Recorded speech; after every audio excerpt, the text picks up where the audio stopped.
everybody to the C47 podcast. My name is Hrag. I'm Charbel. And today we are going to be reviewing the movie Godzilla 2 King of Monsters. Yeah.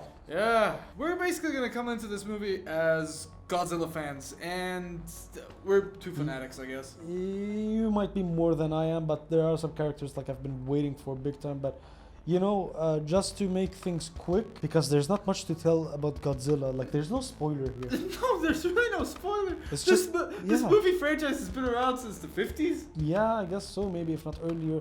It's just about that fucking monster that kills everyone or saves everyone. And in this case, it saves and kills other monsters. Yes. Long story short, Godzilla goes apeshit. Yeah. And loves lots of radiation in this film. Oh, yeah. It's like his protein shake. Yes, basically. It's like their idea of giving Godzilla his powers back is just kamikaze that shit. Exactly. So let's basically start off with what the plot actually is within this movie. I have to say, before anything else, there is no better example of a plot device. It's such a thing in scripts.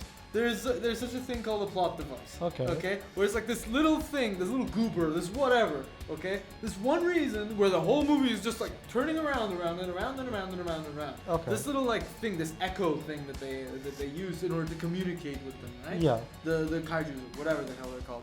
They use that, and it's the most amazing example of a plot device. Yeah. Because it is the plot device. There is literally nothing else. Other things, two people made the Echo. They have a kid now. They actually had a kid before. Yeah. If you have seen the first one. So the movie starts with the end of the first one. The son had just died. In this movie, the parents are separated. Yeah. The dad is just going through trying to feel better. The mom is still experimenting with monsters. And she has her daughter because that's the safest thing. Having your daughter closest to the nearest monster that most probably is similar to Godzilla that killed their previous brother. Yeah. Amazing parenting. Things just don't add up in this film. They just have this entire small story of people running around one place and another and just like, doing things. That's it. They're there for that specific reason. They're not there to do anything else. They have the plot device. That's it. Yeah. That's the entire premise of them running around everywhere.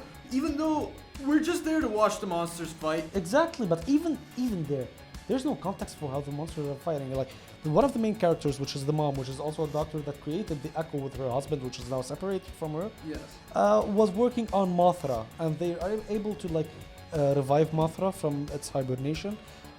The serious shit that happens here, another organization now comes in and kills off everyone except for the mom and the child, and they take them with Echo. Yeah. What happens is that the mom and the child are not going with what these organizations want to do. At least that's what you think. Yeah. And spoiler alert. Yeah, all of a sudden, with the most god awful idea of a freaking what's the word? Plot twist. It's not a plot twist. It's just like, hey, what's up? We're going the other way now. Yeah. People are the problem. Exactly. So that's basically it.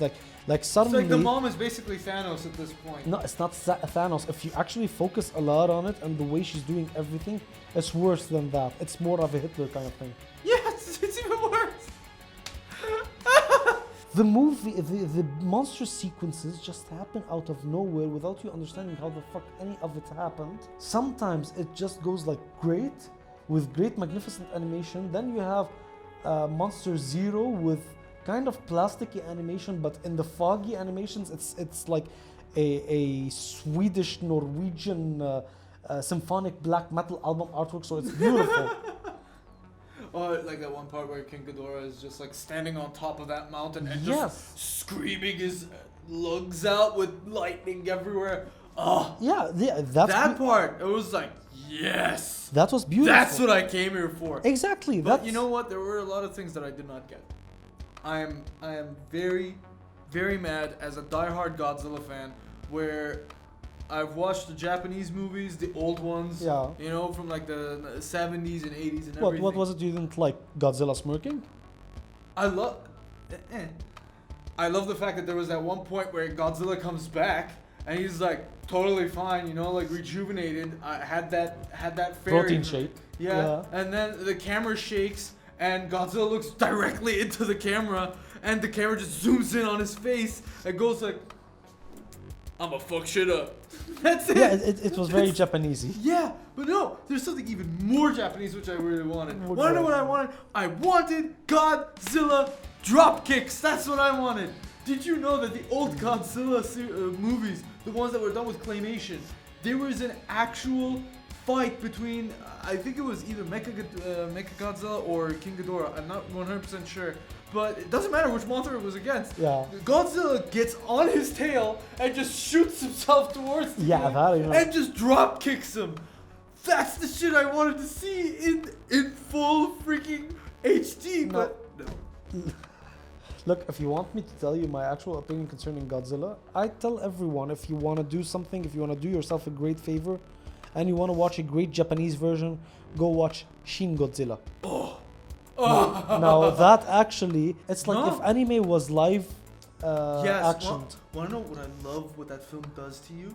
Wanna know what's my favorite thing that Shin Godzilla does to me? What? It literally does the exact thing a Godzilla film should do, and that is that you sympathize with the characters within the movie. Yeah, exactly. And you feel like all hope is lost. And you Because sympathize- Godzilla is just Yes. destroying everything, and there's no way of stopping him. and like They in try this, everything. yes, and in this one, unlike in the Godzilla 2, the King of Monsters, in Shin Godzilla, there is this focus on everyone's gonna die.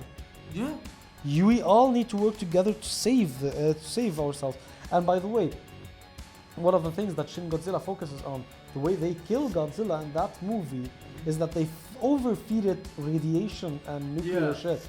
But in this one, he depends on it. Yes, they actually give him steroids basically. Eh. Just like roid him the hell up and just send him out there so he can be the bomb.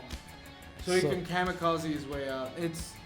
And in that film also you realize it's as if okay, so the world is ending, and it just is all about that girl who's hiding in her bathroom. Because Demolished that's bathroom. exactly what everyone cares about.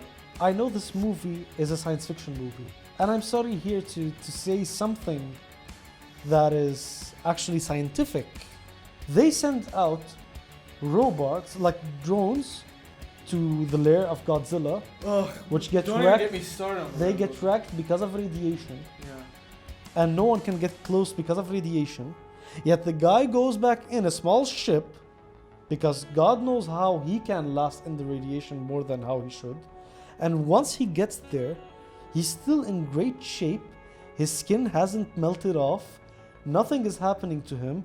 He just went up the rocky stairs from the Rocky Balboa films. Yeah. And if anything, he just had the theme from Rocky missing. Yeah. He gets there, he leaves a small bomb, and then he goes to Godzilla, touches him, pew! Off to some of the good things, some of the animation. Oh. Oh goodness. Let's face it, everything that was misty, like Mothra, Oh. Oh my goodness. Mothra's appearances were fucking beautiful. Mothra's appearances were gorgeous. And Godzilla Gorgeous. in places like when his mohawk starts like going full neon nights, and you go like, Jesus Christ, these are beautiful colors. I feel like most of the time we just nerd out on this stuff. Yes. When like, you know, the whole barrel roll just destroying stuff, and the time when King Ghidorah was on the hill just screaming his guts out, and when Mothra Yes. spreads her wings for the first time Yes, now under the that waterfall. that actually is orgasmic. Ugh. One of the other things I want to talk about when it comes to the graphics was King Ghidorah's design, which I really felt like he just walked out of an anime. I really feel like he was just drawn for an anime. That was the only one, I guess, except for there were lots of like monsters that didn't look all that great, Yeah. that got like screen time for unnecessary reason.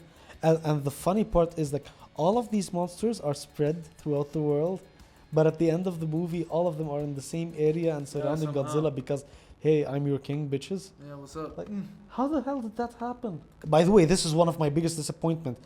The trailer had fucking beautiful music, and the movie didn't have any of that. The only thing that's nostalgic for me in the movie was actually the growl of Godzilla, That's all. which was very similar to the old previous ones. Oh yeah, that and like one of the things that was great was that when that scene of Godzilla just like walking and there's like the fighter jets spreading out over him. Yes. That's just like, yes, money shot. That's it. They did foreshadow the whole Kong versus Zilla. Kong is the only monster that didn't show up. Kong is like the only guy that was. They did show him. They did show him from behind and back, like cameras and Yeah. everything, security cameras and stuff like that. But he never made an actual appearance. He made cameos. My issue is like Americans should stop making Godzilla films. They don't have the Japanese feel to it. Like they don't like okay with this is it. With any Hollywood or American film, the world is ending in New York for just 3 people. It always focuses on these specific people in that specific area. Are you excited for Kong vs. Zilla? I really just hope it's just about them. Make it a movie where Godzilla just shows up on Skull Island and then they fight. That's it. I do not want to see family feuds. I do not want to see mommy and daddy. If I need to like just add up, the girl was the only same character throughout the film. Yes. She's the only character that makes sense. And Hata she even the gave guy, up the guy that played the guy, what was it? I forget his name. Let's Japanese just call him guy? Tywin Lannister. Look, Tywin Lannister. Ah yes. Tywin Lannister is just Tywin Lannister again. You know He's something? just Tywin Lannister again, but sassier even now. Not the genius Tywin Yeah. Lannister, the sassier Tywin Lannister. That's it. I have one last comment. Girl sees monsters. She screams at the top of her lungs. A genuine fucking scream. That Yeah. for once actually feels like a scream in a movie. Like a blood curdling scream. Yes. Like you just feel with it, like that. For once. Yeah. For freaking once. So that's about it, I guess. Tell us what you think if you've seen the movie. And if you haven't seen the movie, you can now buy it as Shin Godzilla because that's the actual movie you should watch. Go watch Shin Godzilla, the better Godzilla movie. Yeah. And if you want to watch that second movie, it's It's decent. 5.9 from my side. 4. Fuck this movie.